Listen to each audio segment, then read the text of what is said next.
Դուք ասացիք, որ 13,000 սարքավորումներ է սուբսիդավորվել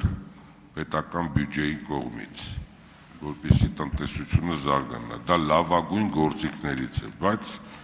լավագույն գործիքներից լինելու պարագայում ուզում եմ հասկանալ, կարող եք ինձ ասել 13,000-ը որ ոլորտներին է վերաբերվում, վերամշակողի ինչքան է,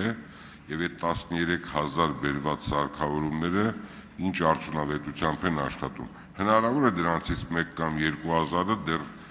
ինչ-որ մի պահեստում է, ինչպես որ պարոն վարչապետը գնաց տեսավ դաշնամուրներ պահեստում, սարքավորումները դրանք ովքեր են վերահսկում, ով է դրա պատասխանատուն, այդ սարքավորումը ամբողջական 24 ժամվա կամ 12 ժամվա կամ 8 ժամվա ռեժիմով աշխատում է, թե չի աշխատում։ Եվ դրանց բերելուց հետո ինչքանով են ավելի մրցունակ դարձել մեր այդ տնտեսությունները, որտեղ որ այդ ժամանակակից 5+ սերնդի սարքավորում է բերվել։